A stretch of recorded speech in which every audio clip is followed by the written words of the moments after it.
Welcome to the First and Inches podcast, where every play counts and every take hits hard.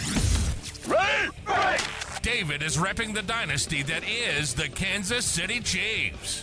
George bleeds black and gold for Steeler Nation, and AP is still waiting on the Vikings to show up in February. We're breaking down the biggest stories in football, baseball, and anything in between. We're calling it like we see it, and no fan base is safe. Touchdown! This is the First and Inches podcast. Are you ready for some football? We're ready for some football, baby.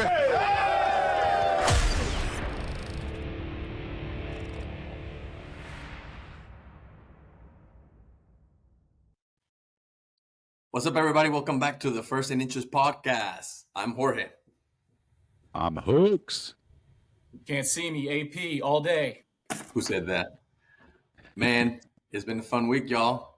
Football is getting ahead of steam. We're rolling.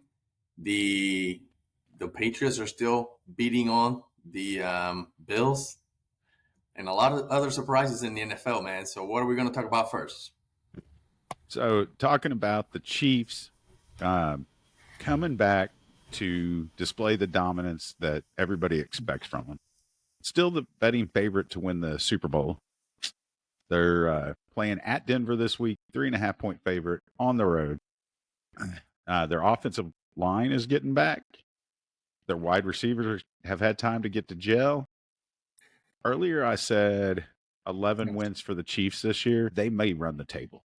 They've got the Broncos twice. They got the Colts. They got the Cowboys. They got the Texans, the Chargers, the Titans, and the Raiders. Broncos are getting in a game. Bo Nix is the real deal. Well, you're not going to beat the Broncos twice. No, but Broncos, yeah, exactly. Broncos are going to get a win. Broncos should be 5-5 right now, or 5 or 5-4. They are not good.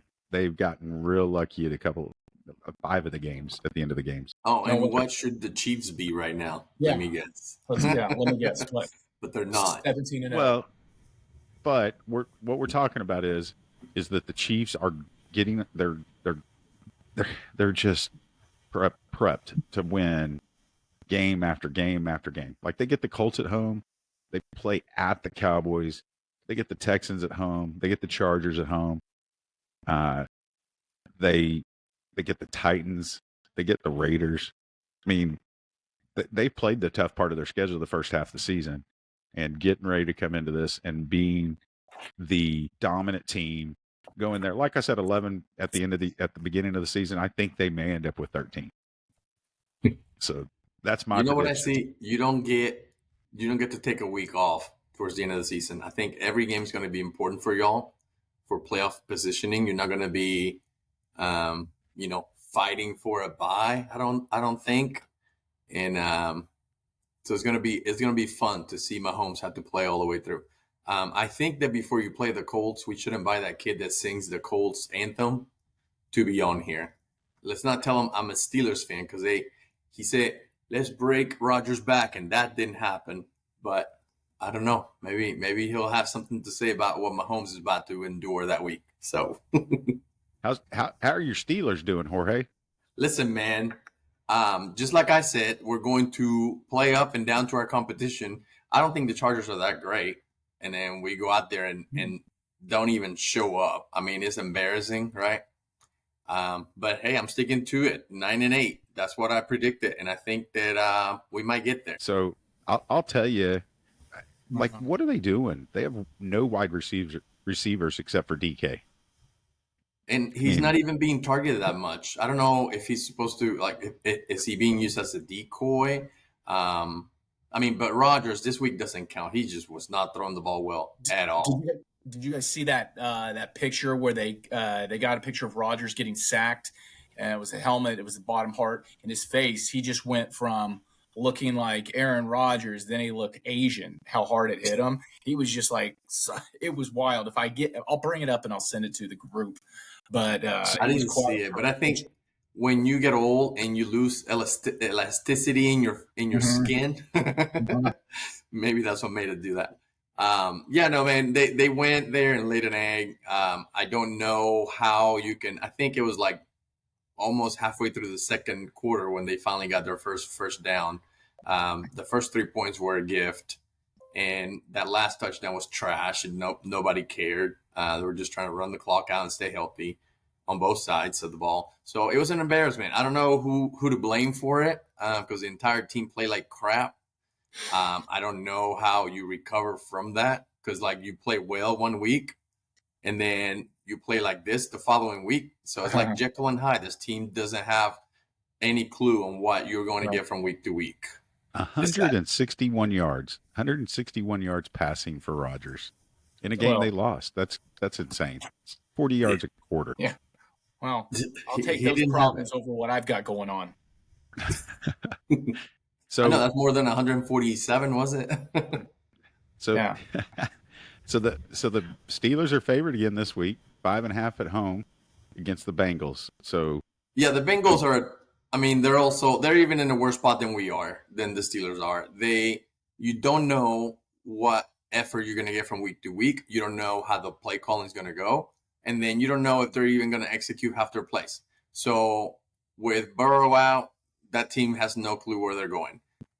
In my division, you also have Cleveland that is clueless, back to Cleveland ways. Yeah. You know, they're back to their original identity, and I guess they're going to continue with Gabriel. I don't get it. Somebody said I can name 54 quarterbacks that are better than Gabriel. Like they threw out every backup in the league to be better than Gabriel, and not one could I like question. I was like, well, you kind of have a point. Yeah. Well, what's weird is from a financial aspect, Shador Sanders is going to bring more people, more attention to, and it's not like he's separating, like Gabriel's separating them from being not 10, 11 wins to going down to Shador. It's going to drop them down to 6. It's not like that at all. I don't quite understand what there must be something going on that it's not allowing this to happen. Maybe they think it's a distraction, but I don't think you could get worse of a distraction than what they had prior with Deshaun Watson. So I don't think that they've got some moral authority there. The good part about it is the rumor has it, I just heard it today, is that Deshaun Watson is recovering, and they are talking about letting him come out and practice, start his 21-day window to allow him to see if he can play this year. He's thrown 4 passes since like 2018. I think he's cooked. His Achilles is healed.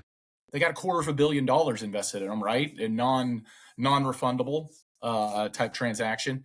He was like the first one, right, guys? The first one that they had the high guarantee of any contract. And the Browns rolled that out for him, and they traded to negotiate that contract in itself. What a horrible, horrible decision. Is Cleveland still kicking themselves about letting Baker go, or are they over that already? Well, to be fair, you got to look at it in that vacuum. When he was still kind of an aloof type guy, right? He's still kind of partying and had that moxie about him, but he wasn't putting it up consistently out to the field. I think it's great to have a player like that if they produce, but he was kind of fickle about it. And now since he signed that contract with the Bucks, I mean, he's come out. He's he's definitely a top 10 quarterback. I mean, the guy can absolutely sling it. I don't think they have anything to lose if they throw out Shador out there at this point. Only to gain. Only. Yeah. That's any distraction he brings is still going to be attention, and you at least could use some attention. Right. Positive. Even if he's not performing, it's still positive attention. It takes away from the absolute failure. I don't know which is worse, them or the Jets, in terms of like year over year, just constantly making piss poor decisions. But is it a possibility that Shador is just that bad? That but I mean, at this point, they got to figure it out, find out. Yeah. There's only way to find out is actually in the game. But still, yet he can't be that bad that unplayable when you can offset that by how much revenue he would bring in himself, even if it's for a couple of weeks. Yeah, if they announce him as the starter next week, I guarantee you record sales this week on Shador jerseys again. Yeah, right. And people are going to come to the game. I'm assuming they probably Yeah, they'll sell come to out. the game and buy $20 beers, whatever the Right. And even, it's going to be, they're going to give him a handful of games for that, to come to fruition that he sucks. If he does, but he's not that much worse than Dylan Gabriel. No way. So you know how they can even generate more revenue is just lower the beer prices, throw Shador out there. Everybody will come get more drunk. And then that show that was on Netflix, I forgot what it's called, right, where they follow their security people. Yeah. Oh, yeah. It's going to be popping. But really, Jorge, you're a business guy. What in the hell? Why wouldn't you make that decision? Why don't you put him in there? There's like no logical answer. Even the if only logical answer is he's not any good. And still, why again, throw him out I would there? roll him out there for the money that you'd make. It'd be worth it because Dylan Gabriel isn't good enough to bring in that much money to make him that much better. So he's a fifth round pick. How much money do they owe him? If he's not that good, why even keep him? Right. Yeah. No, he's not. He doesn't even have the 5-year backup contract right now. Say that? Yeah, but I mean, he's got to be good enough to stick around. And at this point, you got nothing to lose. So, I mean, listen, I want the Browns to fail miserably every year for the rest of my life. So I'm good with what they're doing now. I'm just saying, from a football fan standpoint, let's see what the kid has in the NFL. Because remember, prior to this draft, he was considered a first-round pick, right? They said he might go. I mean, whether that's real or that's jive generated from Dion, I don't know. But still, there was a narrative out there that he was a top 10, hell, they even said a potential first overall. I don't follow a lot of college ball, so I don't know how that translated. There's a lot of guys like Tim Tebow, right? He was supposed to be a stud, and everyone knew his game wouldn't correlate well to the NFL. I don't know how he projected that way, but the talk was there. And again, that in itself is worth it, in my opinion. So, what about the Vikings? Let's talk about the Vikings. They looked really good that first quarter. The first drive, yeah. Here's the deal. We've seen a lot of these stats. I'm sure if anybody that's listening that may see it comes up. The J.J. McCarthy's first 4 games compared to that of Josh Allen and every other quarterback, right? That's kind of started out slowly. Of course, I'm not in that moment with let's just use Josh Allen because he's a top 5 quarterback, top 3 quarterback in the NFL. I'm not a Bills guy, so I don't know what it was like, but the whole entire vibe, if you will. I'm not a vibes guy. I hate that term, but I'm not just the whole organization in itself. It just seems off. So there was nothing he could do about it last year when he tore his meniscus, right? But there was a lot of lead up, like, oh, he's doing well. He's doing well. And once he was able to get out in the field, he was working on his footwork. And then, this ankle injury happened. And then KOC, Kevin O'Connell, their head coach, was saying, hey, we're rebalancing his mechanics, is I think the words that he used. And I'm thinking, rebalancing your mechanics in the middle of the season. I know he was coming off the ankle injury, but he wasn't giving anything leading into maybe the ankle injury. They're rebalancing it to compensate for that ankle injury. None of that. That was not an ankle injury. That was a benching. I disagree, but I see what you're saying. It makes sense, both sides.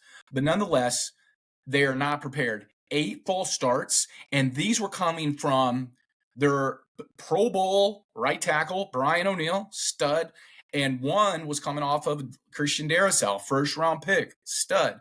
PFF has graded both of those guys as top 10 linemen. So what I'm thinking is that the cadence is wrong with J.J. McCarthy, which coupled with what I just said about his footwork, coupled with the fact that, you hear these stats like, oh, look, he's right on par with these other quarterbacks that started off slowly. I'm not saying he's a bust. I can't say it after 4 games. That would not be fair. But the whole entire organization seems like it's at Trey Lance, Justin Fields. What was that guy they drafted before Kyler Murray? What, Josh Cowan? What was his name? Top 10 pick. Josh Rosen. Josh Rosen, right? So the whole thing is like they get him in there, but they've had a year and a half with McCarthy. And I'm a believer. You guys know this. I've talked about it, how much I want this guy to win because he does have that, what I said earlier, that moxie about him. But all these errors, The inconsistency, the cryptic messaging, the fact that Hooks, as a passive fan for the Vikings, is saying, "Hey man, I don't think it was an ankle injury. I think it was a soft benching." All of this doesn't make sense, and that's not to mention that weird ass Carson Wentz injury where he was playing with a shoulder that was hanging down to his waist because it was dislocated so bad. The Vikings are completely off, and this is my hot take. This is a crossroads for KOC. I know he just won Coach of the Year. Wow. This is a crossroads for him. He needs to acquiesce to the fact that this organization is not winning with him calling plays. He needs to turn it over to the offensive coordinator or the quarterback coach. I don't care, but something has got to change, and it's got to be drastic, because that their third down approach, when they're running 6.5 yards a play and they're not giving it up to Aaron Jones, stud, Jordan Mason, stud, they're not giving them the ball when they know that JJ McCarthy can't do it. And I don't mean to hijack this podcast, but the body language, and I'm not saying anything because he's the best wide receiver in football. And right now, if he were to retire today, Justin Jefferson is a top wide receiver in football. No one's disputing that. But the body language and the lack of effort was super telling from a guy that is not your prototypical diva. Remember that old term, the Ocho Cinco, Terrell Owens, diva wide receiver. JJ McCarthy is given Justin Jefferson is given no indication that that's how he's like. But I'm telling you, there was 2 interceptions that he didn't even hustle to chase down the D-back on, and then him flipping over. He tried that drop at the end zone. That's going to happen. Nobody's perfect. But everything come together. This is a bad time to be a Vikings fan. And of course, here I am, repping their gear. Dude, I'm angry. If you're saying, hey, it's time for KOC to go, that's what you just said. No, a crossroads, meaning that they need this whole entire thing could set precedent for him to. Well, let me tell you what the real problem is. Well, besides that, is Kwesi, their general manager. I love the guy. He seems brilliant, but he's so shitty at drafting since he's got nothing to lean back into. Their best draft pick was 2023 Jordan Addison. There's no way you extend him to the 5th-year rookie contract. They got to trade him. He can't stay on the field because of suspensions. He's a mess. He's missing time. He got suspended, already in the season by his coach. I think there's just so much going on. I don't even know where to begin, even though I just unloaded on all of us here. But it starts with leadership, both Kwesi and KOC. And what I mean by, a crossroads, it could set down if this season tanks like it looks like it is, I don't know. That's just my opinion. But hell, 2 weeks ago they just beat the pants off the Lions, of whom I was going to give the NFC Player of the Week to Jared Goff. So who knows? Maybe next week they crush the Bears. Damn. Jorge, and I'm just between me and Jorge. Don't listen, Adam. I love the fact that my team does not fire their coach every time they have a struggle year. Like that one year the Chiefs didn't make the Super Bowl. They didn't fire him. They're like, well, okay, to be fair, he'll be back. To be fair. And how many coaches had the Steelers had in their history? Yeah. Well, hold on. To be fair, didn't Andy Reid's boy kill somebody? Didn't he like run over somebody? The Chiefs, they have no moral compass. They're not firing anybody. It doesn't matter. Andy Reid can go over there and shoot up the entire locker room. They'll be like, hey, he's winning. Don't care. I know earlier you said something about receivers getting ready or something like that. I was like, I thought you said getting out of jail. I was like, they're getting out of jail, so you're getting your team back. But that's what I thought he meant too. It's not like that this year. So yeah. Listen, it shows you in the NFL, you can go from coach of the year to chump of the week in no time. Yeah. It's a hard league, and you got to be all in. I bet you're missing that quarterback from 2 years ago. Where's he even at? He's not in Atlanta anymore. Is he in the league? Well, yeah, Kirk Cousins is in Atlanta. He's in Atlanta. Yeah, he's still there. Okay, so he's just back. What about Sam Darnold and Daniel Jones that they had on their team last year? Those teams, they were just there for a minute. I knew that wasn't going to be long term. But Cousins bled purple, man. He really, really cared about the craft, and he did. Yeah, he didn't have a great season with injury and all that coming back, but I think that he he's one of the hardest workers in the league. I was a Cousins crusader. I took so much ridicule about him. And the biggest chop on Kirk Cousins was like how much he's negotiated to this guarantee. I'm like, how is that a downplay? He was a great quarterback because he didn't win in the big game. There's a lot, I mean, in the playoffs, there's a lot of quarterbacks that are like that. I mean, for all the Peyton Manning's accolades, he's won 2 Super Bowls. I'm not saying that's not a lot. I'm just saying when he's revered, or Drew Brees, right? Drew Brees only won 1 Super Bowl, and he's arguably one of the greatest statistical quarterbacks. Sometimes it takes the whole team, right? Sometimes everyone's not Pat Mahomes. So the AFC Player of the Week, I actually think this guy is going to end up winning the MVP. It's been a long time since a running back won the MVP. But Jonathan Taylor went off again, 244 yards and 3 touchdowns. Yeah. What's happening there? Is it the system? Well, I don't know, man. That guy's been a baller for multiple years. Yeah, absolutely. Yeah. And I think now this year, opposite of from a couple of years that they've had some little bit of consistent quarterback play, right? They had Matt Ryan one year.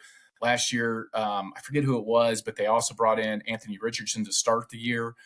This year, he's got former Viking Daniel Jones. So I think that the team can't play the box and overload it with 8 guys now. They've got, because they knows that Daniel Jones can spread the field. So, yeah, to Jorge's point, you make a very good point, Jorge. I think it's a system. And he's a badass running back. And he's one thing that I like to find out, like, how many yards does he get in the second level? Because more and more I see the secondary on every team just doesn't want to tackle a guy anymore. They don't want to wrap up. They don't want to chase you down if you're on the other side of the field. It's ridiculous. They're not that good on any team, just about. That's a good point. I think the hardest position to play in football, in all the sports, I know everybody wants to say, quarterback or whatever. I think cornerback, because I saw it with I know Dallas Turner, first round pick, whatever, DN for the Vikings, but that sack that he had on Lamar Jackson, I don't know if you guys saw that. They said that was a roughing the passer. He just form tackled him, picked him up, and sat him down. So I think it's a combination of what you said, Jorge, and also you've got no margin for error. Like if you come across and you hit them just north of the numbers, I mean, that's, a penalty. So I think a lot of it is just what's worse, because you're going to get 15 yards tacked on to the end of it. So what about the defensive player of the week? Danielle Hunter, 3.5 sacks. Who did he used to play for? Danielle Hunter. I don't know. Who cares? Nobody cares. Former Chief players. Not a former Viking player that Adam doesn't want to talk about. So then NFC Gibbs went for 172 yards and 3 touchdowns. He's good. He's really good. How many carries? Yeah. Not even. I didn't write that down, but not that many. Yeah, that's pretty good performance. If you look at his career numbers, he's very fickle. Like he has these massive games, home run games. The next game, it's like duds, right? They're not a lot of consistency, but that's hell. I'd take him. And then the defensive player was that DeMarcus Lawrence from Seattle. He had 2 fumble recoveries for touchdowns. Mm-hmm. Pretty cool. Yeah. Right place, right time. Yeah. Because, I mean, a lot of things have to come, happen right for that to happen. So how's this NFC North going to turn out, Adam? Well, I mean, I don't, I'm not a believer in the Packers, right? I just don't think that team is, again, they're better than the Vikings. So I'm not busting them. If anybody's like, well, you're fucking Vikings. But I think still the elite team are the Lions, but I think the next man up is the Bears.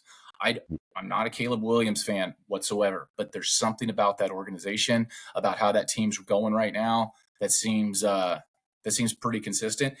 And they got a lot of momentum. Hopefully that momentum stops this Sunday. So he's on pace.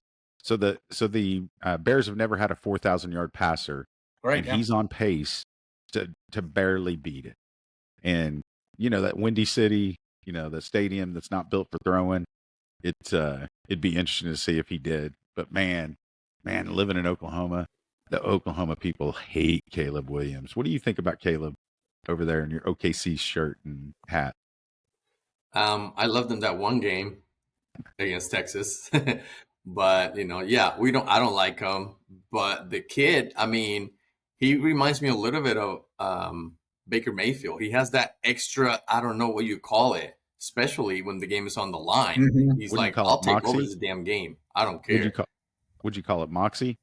Moxie, Moxie, yeah. DNA, what, I don't know, man. But he has that dog in him, Yes. And when the Yes, game's on the line and his players will get behind him and he'll get behind his players, they've been figuring out a way. And if they continue doing this, people are going to be like surprised, in a few weeks, Yes. 5-6 weeks when it's all on the line and they're going to get ran over by Chicago and not know what happened. So, Right. 100%. All right. What about the North, Jorge? What's that going to look like? what we all expected. You got the Ravens healthy and they're dominant. They're solid on both sides of the ball. They're not anything flashy like top of the league here or there, but they're just solid all around. And that's what you need in football. You're not going to win with a good offense and bad defense or vice versa. You might get a few games here and there, but they're just going to go. I mean, they haven't played the Steelers yet, so they're going to beat them twice, take the league, and then do what they do in the playoffs. Now, come playoff time, the AFC is no joke. So I don't know if this is their year. I really don't think it is, but they'll come out of the AFC North for sure. Steelers, hopefully with the 9-8, can get a wild card. The other two teams, forget about those. They're just trash. Yeah. Well, and that's what I mean. Bengals. I mean, Burrow's talking about. They opened his 21-day window, so he could be back if Flacco can carry him until then. Yeah, he'll be back, but he won't be as effective as he needs to be down the stretch. So I don't see them making a run. Yeah. So going to the AFC West, I'm telling you, the Chiefs are coming. The Chiefs are coming. Yeah. And like Denver's lucky. I mean, they got to play. It doesn't matter. The Chiefs are going to beat them both times, as y'all said they wouldn't. Chargers have just had so many injuries. Like, they weren't great to begin with, but man, they've lost their tackles, their running back, and the Raiders suck. So, like, the Chiefs really are getting ready. Y'all just clip this. You know how I always tell you to clip it? Clip this right now, and just remember on November 12th, I said the Chiefs are coming, and they're getting ready to take over that AFC West. Wait a minute. Clip that they're going to win out? That's your that's your take, that they're going to win out? No, they might lose a game, but they're definitely going to win the West. I won't You be said surprised. 13 earlier, a minute ago, so we'll see. Yeah. So I said 11 when the season started. I think it's Hey. going to be 12 or 13. Yeah. No, Clip go favorite. Come on. Be big. Go big or go home. 13 Guaranteed. wins. So what about let's talk some real quick baseball. Okay. So did you guys bring a topic that you wanted to talk about real quick about baseball? Yeah, I got one. If you don't Okay. mind. Go for it. The betting scandal. Love to hear your guys' take. It's a very Emmanuel Clase, probably going to go to prison. Shohei Ohtani probably should go to prison. Shut up. Freddie Freeman probably should go to prison. No, jokes aside, how rampant do you think? Yeah, Yamamoto should be in prison. Kershaw. Kershaw. Like, I think that, Like the kind with the golf course and stuff because he's Yeah. old. So, no, jokes aside, I don't understand. How rampant is it right now? Okay, so I don't understand why you should be able to bet on first ball strike or ball. Don't I defend don't this. understand. Don't defend this. It's disgusting. Did you see the solution? No. What? A max bet of $200 on a pitch now? Oh, yeah. Right. Yeah. Like, Did you see what and the hell? Did you see the guy that Class A was dealing with?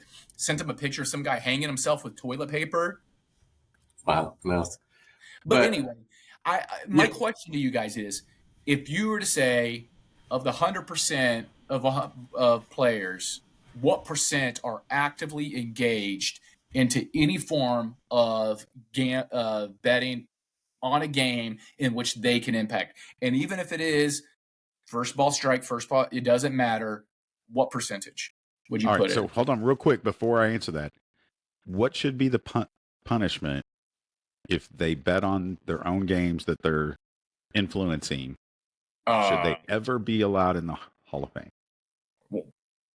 I mean, we've said the precedent, so obviously no. Yeah. Never. At least until they die. I don't know. Until they die, yeah. That's what I'm joking. I'm not joking, though. If they come to find out that anybody in there, not only do you go to prison, you go to prison for life, and you know what? Throw your family into prison, too. The whole bet, everybody goes to prison. And just anyone, if you talk to the guy, you're in prison. So this whole baseball economy is fucked, though. I know. Yeah. Like with the whole sponsors of DraftKings and all that sponsoring the league. First of all, that's ridiculous. I get it's all about the money. But did you know? I don't know if you knew this. You can buy a share, not today, but last year. You could buy a share of Emmanuel Clase's contract and future. Did you know that? Wow. On him only? As an investment, you can buy a percentage share of his future contracts. Yes. Him and his agent or whoever had the bright idea put up for sale a percentage of his future contracts that you could buy as an investment. I mean, whoever was stupid enough to click on those Facebook ads and buy whatever the hell, you get what you deserve now. Yeah. But like in what world would an athlete or any of his advisors think that's okay or a good idea? Jorge, what's that called that Ellie and a lot of other Dominican Latin ball players got into where Yep. wherever, what is it like? So if I come to you and you guarantee you'll give me $1 million, but a certain percentage that they, I mean, I feel like I guess I get both sides, but it's really just a chaotic way of doing business. Absolutely. And I mean, it's a way to exploit these players because that's what I'm saying. It was total exploitation. I really do want to cover this, but I think we should spend a good 5-10 minutes on this another day because I'd love to have that conversation about that. I want to talk about how they exploited the little kids. Okay, well, let me tell you about my 2 cents. My last thought on baseball for the season. Okay. Whoever the hell thought it was a good idea to interview managers in the middle of freaking inning in the World Series. What the hell is wrong with you? First of all, you should be fired. Your mama's a hoe. Yeah. Everybody, whoever thought to put this through all the way down to the whatever the people, doing the interview, like what the hell? Was it Kirchin, Tim Kirchin? You know better, bro. And you're like, so what do you think? Strike. And you got the manager trying to manage a damn World Series Game 7.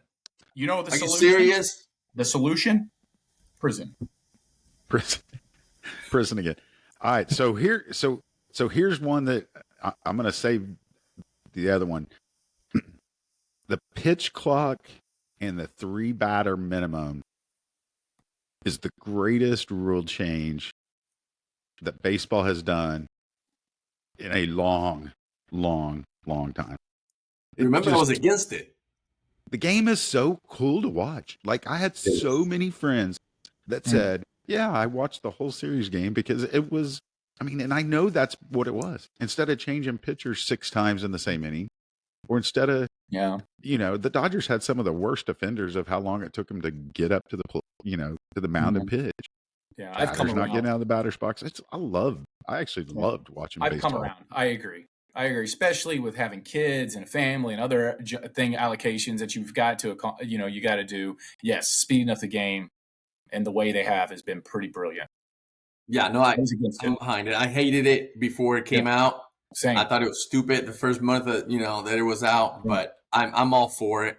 I don't miss the in-game rain delays, from your human rain delay and the Papal balls of the world and all the stepping out and all this other stuff. I'm for it. I like it. Yeah, I agree. I very rarely do we all three agree on something, but that right there. Yeah. So, all right. So, chump of the week. Who wants to go first? I'll go. Go ahead.